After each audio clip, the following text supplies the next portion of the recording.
this is it. So all the strands are coming together now. All the character development, who's from where, who's doing what, it's all coming into shape now and making sense. So that for the next 5 episodes after this one, the pace picks up, everything gets going, and we arrive at the satisfactory conclusion that every Star Wars fan wants. Yeah, right. Join me after the scroll if you believe a word of that. And now, Pigs in Space! Bonjour! So, episode 3 starts with the training scene.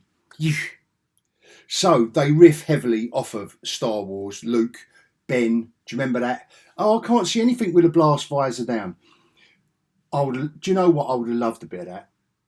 Absolutely, and there's a couple of times in previous episodes and a couple of times in this episode that they riff off of the original Star Wars. If everything else was working, I would have loved that. I would have loved that little wink to the audience. And I know that there's plenty in here from the cartoons, and you know, even when old Kermit is chatting to Mon Mothma. Mon Mothma turns up, and you can tell they've got a bit of something gone on in the cartoons. But even one of the senators in that conversation turns around, and he's the voice of the audience. And he just turns around and says, "Oh, can we get on with it, ladies? Can we just get on with it?" I wish that senator hologram in that scene was part of the production team that could just say, "Can we get on with it now?" So the training scene, Sabine then, helmet over her, and AHSOKA with a mystical voice, giving her wise words, and Sabine obviously getting the ump. Then it's all to be expected. That's all fine. Old Wu-Tang, he's the voice of reason, to be fair, because he's saying, well, she can barely get by as it is, but if she can barely get by, why didn't she just get her head cut off when Blondie attacked her in the end of episode 1? How did she manage to a fully fledged kind of on the spot Sith Lord apprentice, whatever we're going to call them, old Ray's apprentice Blondie? I mean, she's on top of her game at the moment, but Sabine, that was like the first bestest ever female lightsaber fight. So what was going on there? She looked like she could handle herself pretty well until she got run through with a lightsaber but survived the next episode. I told you I can't get over it. I told you that. All right? Should I say spoilers? Oh no one cares today. No one cares. Who's looking? Tell me if you are. Report me to YouTube. Tell me if you are watching reviews before you watch an episode of this. I think you're either watching it or you're not. Or you're watching all the videos of it because you don't want to pay Dismal Minus any money subscribing to this crap. Anyway, so this training scene goes on for 5 minutes nearly. It's so dull. And AHSOKA, once she's got the helmet on, she's tapping her arm. Now, you either have the little ball going and giving it the laser. Do you remember that? Where Luke was going, and it was making him frustrated. It was hurting him. Because surely that muscle memory is the way you're going to learn. No, not when the Force is female. I'm going to tap your arm with a wooden stick. It's not exactly Tom Cruise in The Last Samurai, is it? Where they was fighting with a wooden samurai swords and he was getting it. Like the guy, the main guy who's training him, he said, "Oh, you think you're ready? Yeah, you think you're ready?" And he was whacking him round the back of the legs and whacking him on the neck and whacking his arms. You know, give him a dead arm so he can't hold the wooden sword. That's how you do it, but no way. That would be, what's the word for it? Drama. That would be dramatic. It'd be painful for the student. but she would learn not to do that again. Anyway, we could easily slide off into a whole argument about how parenting shouldn't involve spanking your child and stuff like that. We could get very political. We're not going to go there, especially not talking about Star Wars. We're not going to go there. So we go back to Kermit. And she's having this chat, like I mentioned earlier. She's having this chat with Mon Mothma and all these other senators, trying to get the resources to chase after, everything.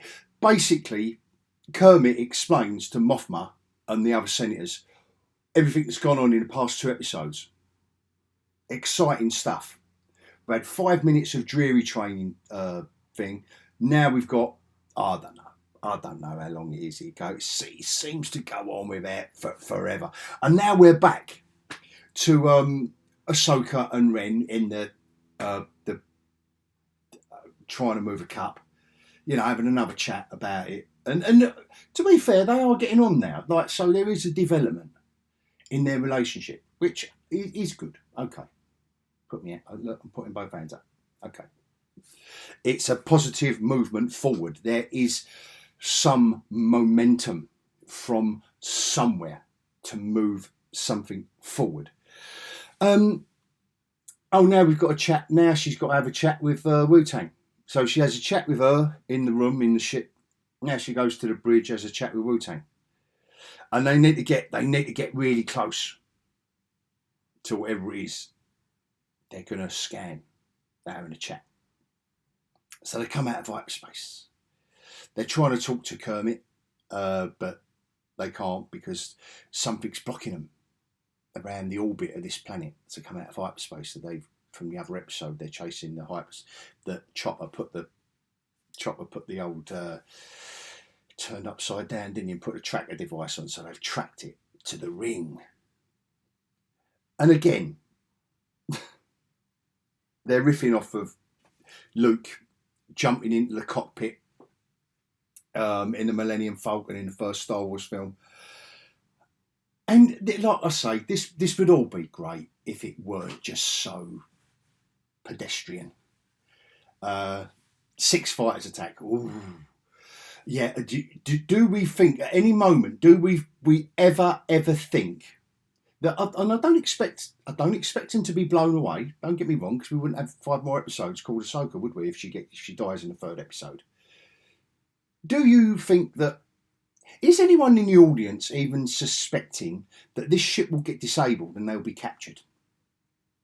Maybe. Of course we don't. So the pew-pew of which there is no pew-pew. The noise of the lasers from the fight, these 6 fighters that are attacking Ahsoka's ship now, just got on my nerves. There was no pew-pew. Oh, I love the pew-pew in Star Wars. Miss it, man. Come on, give us pew-pew. I know it's TIE fighters, but come on, just like adjust it up a note or adjust it down a note. Give us pew-pew. That's just from me. Personal note. Side note. Sorry for that. Shouldn't get so personal. And they riff off. And then, so, obviously, Sabine can anticipate, because they're talking all the way through it, aren't they? They're talking all the way through it. All the ships, it's all done very, very slowly. Very, very heavy. It's just, everything is leaden. It's just like trying to walk through mud, deep mud, like wet mud. Everything's like, nothing is slick. They think it, but it's so slow. I mean, I thought things were speeding up from the first Star Wars film, but this looks slower than that.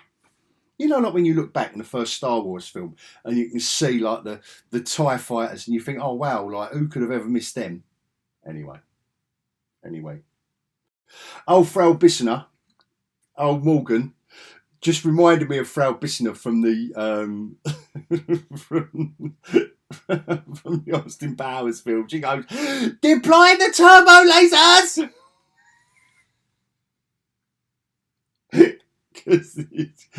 Because Ahsoka's ship. And now Blondie's gone, ooh, There's only Blondie and Bollock left, and one more. I think there's 3 of them left. Like Sabine's took 3 of them out. Fair play to the girl. And she goes, "Ooh, we better get out of the way here because the turbo lasers have been deployed." They all miss, don't they? They all miss.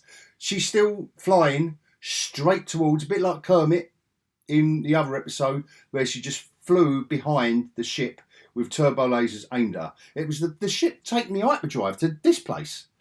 So these turbo lasers, I mean, come on. Old Morgan, old Frau Bissner, has got a saltless targeting system out, I tell you. But one of the turbo lasers eventually, after ages and ages of just directly driving towards turbo lasers, and it's going boom, boom, boom, and she goes left, she goes right, and then the director says go left again, and then they go right, and then after they've gone right, do you know what they do then? They go left again. Yeah. I don't know if they go up and down. No, I think it's just left and right. Absolutely pathetic. Oh my God, the ship's damaged. No. Now what are we going to do? Oh, Wu-Tang's unconscious. He's been fried. His circuits have been fried because he's connected to the ship and he's trying to download all the information on the ring. Not the ring like you get doorbell, but the hyperdrive ring. And so the last 3 ships go, aha. Now, so they're prone now. They've got no engines. They've got no nothing. They just float through. And also, they've got no capability. She's disappeared off the screen. But Blondie can see her. Frau Bissner says to the robot, "Where are they gone?" The robot goes, "Oh, but they're in the middle of the ring. The power." Just floating. Got all bits and just got all, I think some of the paintwork's coming off. It's all, you know. The ship's in a bad way. No Wu-Tang. So now it's all kicking off on the bridge, isn't it? And Ahsoka's telling Sabine, because old Sabine's handy, isn't she, with the old electronics. So she's going, "You better sort something out here. You better sort something out, otherwise we are dead in space with no engines, no weapons, no nothing." But there's 3 attack craft. And now what can we do? We're dead. We're dead in the water. Ahsoka knows what to do. She's going to do a wing walk in space outside of her ship with her lightsabers to tackle those 3 attack ships. This is the best bit. This is Kenobi level ridiculousness now. So these 3 ships, what do you think they do? They don't shoot at the ship, the prone ship floating in space. They don't shoot that. They shoot, which I suppose is really clever on Ahsoka's part, because she's diverting their attention. They're so thick. Oh, Bollock and Blondie and random one. They're so thick that they're not shooting the spacecraft to blow it up.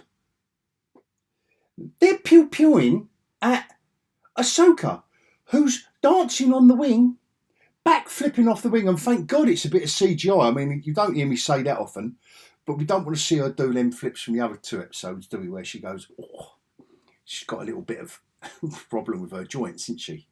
Rosario Dawson. Oh, they're trying to shoot her off the wing. She poses 0 threat. I don't know why either Blondie or Bollock didn't just say, "Oh, well, hold on a minute, guys. Hold on. Stand back a minute. Stand back. Stop. Why don't we just all sit here? That ship is dead. Why don't all 3 of us just aim for the middle of it? It can't dodge us. Why don't we just all aim for that ship together and blow it out of space? Blow it up." No, they're too distracted by Ahsoka on the wing. And one of them, the random one, because we need Bollock and Blondie for later episodes, don't we? Because they're, ooh. it gets too close. So they're going, "Yoo," and she's on the wing and Ahsoka's going, and she's diverting the shots, and the shots are hitting the wing of a spaceship, but it's not even damaging. It's kind of just going, it's ricocheting off. It's got no deflectors or anything. But it doesn't matter. Because wouldn't it be cool if, what I continually say with Dismal Minus, wouldn't it be cool if, no, it doesn't even look cool. It looks stupid. Absolutely pathetic stupid. And what happens? Yeah, she's distracted them for long enough, destroyed one of the 3 ships because it got so close. She done a CGI backflip and went, you were 2 lightsabers through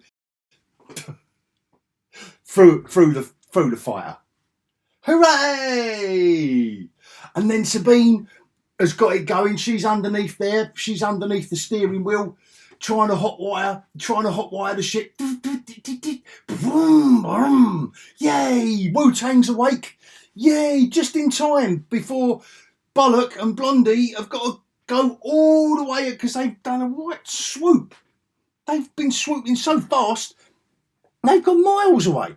Gives them enough time. She tells Sabine, can you just tilt the ship? Can you just tilt the ship in 0G space so I can run along the wing and get in the door? Oh, no. Oh, God. She does get in, and she sits down. Well done, Sabine. They're really getting on now, them two. And it's nice to see. It's very nice to see.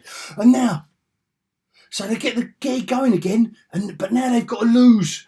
Now they've got to go down in the clouds, the planet that they're above. So you've got the ring, you've got the hyperdrive ring up there, and now they're just drifting down. They've been falling, haven't they? They've been obviously entrapped, like being sucked in by the gravity of the planet below them, which I think, by the colour of the trees, is the Temple planet. Yeah, it is.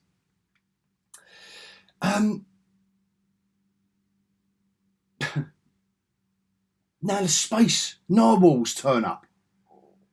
Do you remember them? We saw a bit of them in something else, didn't we? And we saw them at the end of... Anyway, this is the link. We're going to find out. It's the link. Wu-Tang wakes up, and now he's perusing his scans.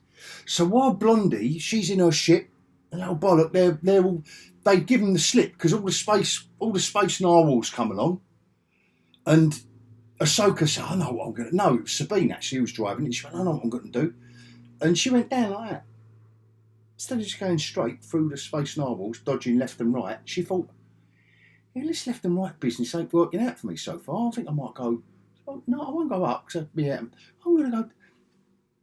It worked. Blondie, she's confused. And she says, she's driving her ship, and she's still in communication with Bollock, obviously. And she goes, where are they? And it's just another line of dialogue, so unnecessary. Are we that immature? Really? Really, guys? Where are they? What, you're in the clouds above a planet and you've been given the slip, and you need the people chasing your heroes to say, where are they? That leads to the scene where they're landing in the woods, hiding. And now Wu-Tang's going through his scans of the... I'm not going to go there. Every time I say ring, talking about this crap. I'm making the decision not to go there. It's the hyperdrive ring. And, they make the link between... That's the word I'm looking for. The Stargate. It's a Stargate. I don't know why I haven't written it down and thought of that before. Because Wu-Tang's made the connection between the narwhals. It was said the ancient Jedi used to do intergalactic travel along the lanes of the space narwhals. End.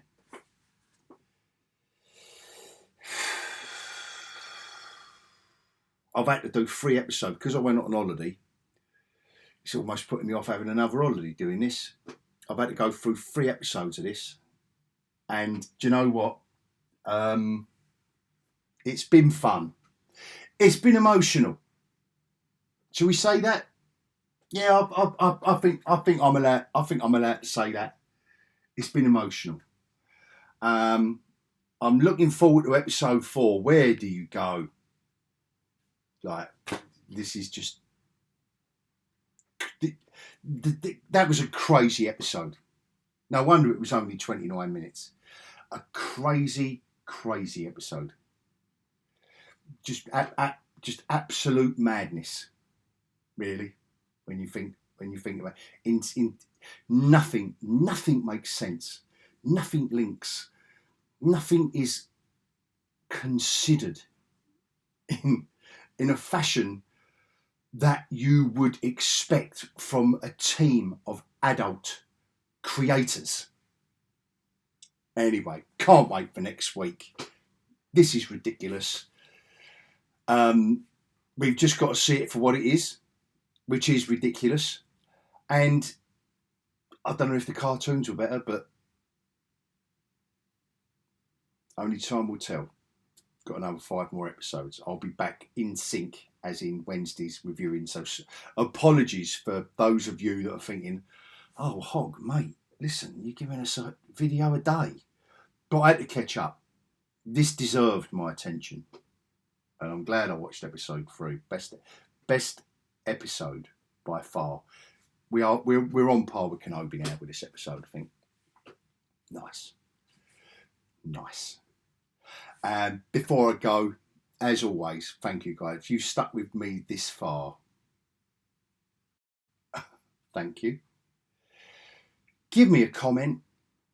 I'm noticing with the first 2 episodes of AHSOKA, I'm getting a lot of dislikes, guys and girls. I'm getting a lot of dislikes.